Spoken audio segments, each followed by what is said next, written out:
This Halloween night will take a bizarre twist when she finds herself attached to the toilet.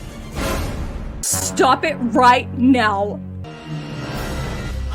It's everybody's favorite time of the month. Much better than that other time of the month where we review an episode of TLC's famously entertaining I Didn't Know I Was Pregnant and ruin it with educational commentary. This is a very special episode because, one, I have not seen one quite like this. Equal parts shocking and fascinating. And two, it is entitled Trick or Treat. And I'm not sure if you've noticed, but it's October. And at the end of October, we go trick or treating. So let's jump into this very special episode of I Didn't Know I Was Pregnant.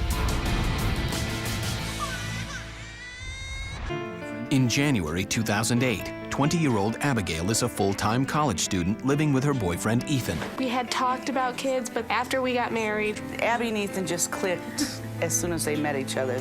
In January, Abigail takes an antibiotic for a sinus infection, but doesn't use a backup method of birth control.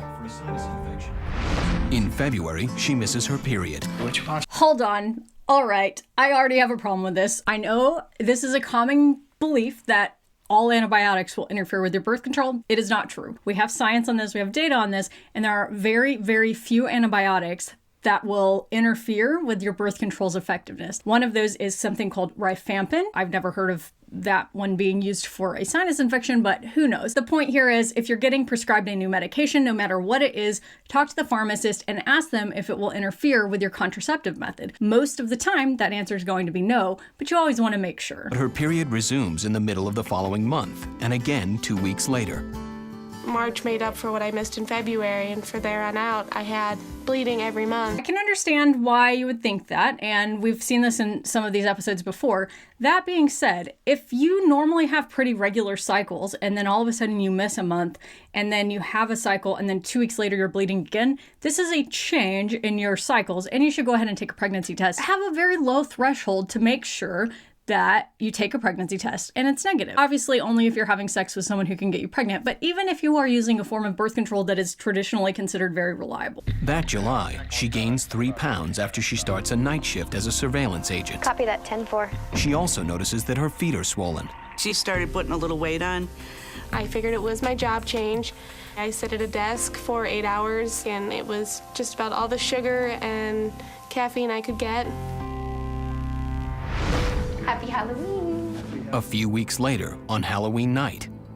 All right, so it's Halloween. That's October, obviously. And she missed her cycle first in February. So that would mean she's pretty well close to full term. Abigail feels a pain in her abdomen that she believes is constipation. It was more or less like a twinge. It didn't last very long. Probably just the ribs I ate.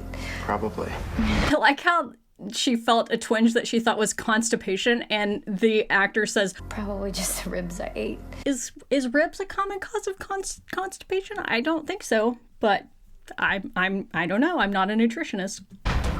By 10 p.m., what she thinks is constipation is now causing extreme pain. It went from being like a twinge to almost like a severe pinch, and they were lasting a little bit longer. Sounds like contractions. She sat on the toilet about 35 minutes and nothing happened. I was very quiet.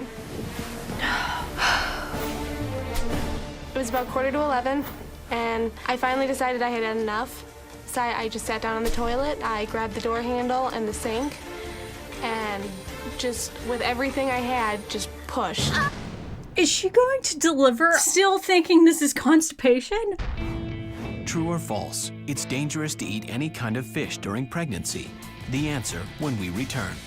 Thank you to the wonderful sponsor of today's video, 2Dots. 2Dots is a free mobile puzzle game that, if you're anything like me, you will quickly come to love. Sometimes I struggle with slowing my brain down, especially after a long day at the hospital, and I've found that playing through a few levels of 2Dots before I come home is a nice way to transition my brain away from thinking about the clinical challenges that I'm still worried about and coming home back to play/mom mode. The graphics are modern and minimalistic, the music and tactiles are relaxing, and the interface is simple. For me personally, I've also found it to be a nice alternative to doom scrolling on Twitter. The game is much more supportive and encouraging than most of the people who tweet at me anyway. The game is just challenging enough to keep you engaged, but not so difficult that us non-gamers will have trouble figuring it out. Although that being said, if you know how to get through level 117, I have been stuck there for approximately 4 days. Yes, I did say level 117. I told you I really enjoy this game. If you want to try out Two Dots and support my channel in the process, you can download it for free on iOS and Android using my link in the description box down below. I really truly think you will like it, but downloading it also helps out the channel, so I appreciate that. Now, let's get back to the video. It's dangerous to eat any kind of fish during pregnancy. The answer? False. Doctors recommend consuming no more than 12 ounces of some fish per week, but it can be harmful to consume others that have high mercury levels, like swordfish and king mackerel. Fish contains high levels of DHA, which is really useful in a developing fetus's brain. I also have a video that goes over 10 pregnancy rules your doctor needs you to know, and it includes a lot of really specific information on the dietary advice that we sometimes give. I'll link it in the description box down below. Honey? Like how he's still on the couch and she's screaming in absolute agony, and he's just like, Honey, you good? You all right in there? Honey? Just check. You need anything? with the remote. Okay, good. Because I'm right in the middle of Game of Thrones. And I heard a pop. As soon as I heard that pop, I felt better. I was like, oh, thank God. Did her water break? What popped? She didn't talk about anything coming out. I just felt almost normal again. Felt like I had went to the bathroom. I was gonna go to bed. What was the pop? But this Halloween night will take a bizarre twist when she finds herself attached to the toilet. How could she have actually fully delivered the baby? No, sure, it can't be. It cannot be. There is no possible way she delivered already and described it as a pop. Abigail finally feels relief. After I was done and I stood up, I turned to flush the toilet. And Stop it right now. This is a first. I think this is a first where they actually got through the full process of delivering the baby and still didn't realize it was happening. as I was turning, that's when I noticed I was attached. And I looked down and I realized it wasn't what I thought it was.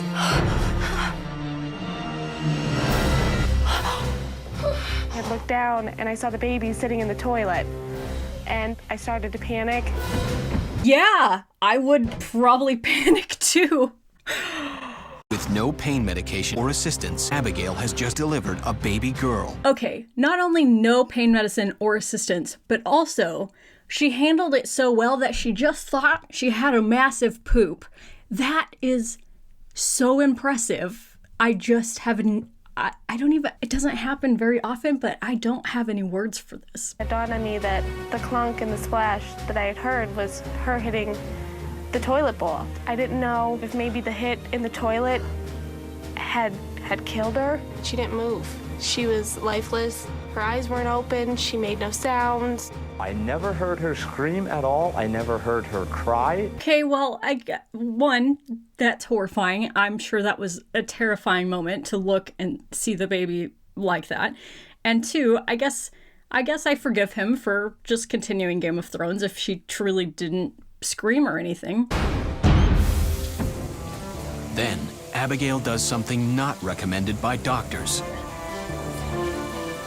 And I got in the shower and I turned the hot water on so it would heat the room.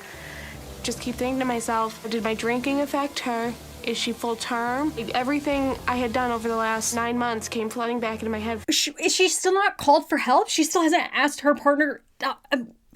She just must be in shock, right? Like, this response is shock. She just got in the shower. She didn't call for any. My gosh, she must just be completely beside herself. And I was scared that what kind of brain damage would it have caused. It's gonna be okay, baby. She started making a little noise which progressed into a cry. I don't think I've ever seen them use a real baby in this. It's obviously not a newborn, but I don't think I've ever seen them have like a real baby in the reenactment. The reason it's really not recommended to immediately get in the shower is because babies, when they're born, they have a protective coating on their body called vernix. And vernix helps to keep in moisture, but it also helps to keep in heat. Really, really important is maintenance of body temperature. And it's one of the things that even full-term babies sometimes struggle with. That vernix can get washed off, but also when wet, that evaporates and causes the temperature in the body to drop even further, which makes it even harder for thermic regulation for the baby. That's why they said this isn't usually recommended by doctors. And I agree. A newborn cried. She screamed. No. Abby? I opened the bathroom door and I saw Abby sitting there naked on the floor holding a baby with the umbilical cord still attached to her. Ethan, I didn't know. I'm gonna call 911. Need somebody over here quick, please. It is my girlfriend. She just had a baby. Can you imagine? He didn't even hear her. She was so quiet, she didn't make any noise that would prompt him that something was going on. And then he heard a baby crying. EMTs arrive quickly to cut the umbilical cord. No need to cut the umbilical cord. Just keep the baby warm, keep it attached, take everybody all together to the hospital to get checked out. The umbilical cord is probably not pulsing anymore, but leaving it attached is not harmful. So there's no need to rush and cut the umbilical cord. Ethan calls her parents with the shocking news. She had a baby. Abby did what? Just get down here, please. We need you. You heard her cry, so that's a good thing. What did the actor say? That's a good thing. What was that? Why did they keep that in? What did she say? I don't know what she's saying. That's a good thing. I still can't figure it out. Sometimes the editing choices in this show are next level. I was worried that, did she have brain damage? Did she have any kind of disabilities? There was a million things running through my head. I'm kind of expecting the baby's not going to make it. There's a reason you go for prenatal care. So I was afraid. What did I do to her?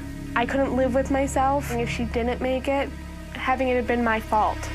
As with every episode, I have to interject one more time and say, we do the best we can with the information that we have. Give yourself permission to not feel guilty for things that you know now but didn't know then. I think that applies for a lot of things in life. It's very helpful to me on even just a day-to-day basis. Miraculously, the 7-pound, 1-ounce baby appears to be perfectly healthy and close to full term. That 3-month-old has a ton of hair. I don't know where they found that baby to be an actor in this, but it's so cute. Welcome home. To me, it felt like I was going to the bathroom. Mama had no idea you were in her stomach. If someone told me that a lady had a kid in the toilet, I would tell them that they're lying to me. I would tell them they're lying to me, but they're not, because it happened. It happened to us. In fact, I mean, I thought she was lying to me. I thought the baby came up out of the toilet, but in fact, it really was just born into the toilet, and she didn't make a single sound because she is the most stoic person on the planet. She most likely got pregnant in January, after antibiotics may have rendered her birth control pills ineffective. Again, far more likely that this was either just a birth control failure, which can happen, or a missed pill at some point in a pill pack. Today, baby Olivia is a healthy 6-month-old. She's active and she's hitting all her milestones. She's so cute, but as a parent of a bald baby, actually all my babies were bald babies, they did a poor job with the typecasting for the baby that was in the video. Not doing the adorableness of a bald baby justice by casting a baby with a full head of hair to represent this adorable bald baby. That's just not acceptable, TLC. You do this a lot, though. I've talked about it in another video. They cast people who don't have any resemblance to their actual people they're representing at all, but that is a cute bald baby. Thanks for being here today, y'all. If you'd like to watch some more Dr. Reacts to I Didn't Know I Was Pregnant, I'll link a whole playlist right over here. I promise you will learn something. I will see you next Monday. Don't forget to check out 2 Dots, the free mobile game and sponsor of today's video. Let me know if you get through level 117. I could use your help.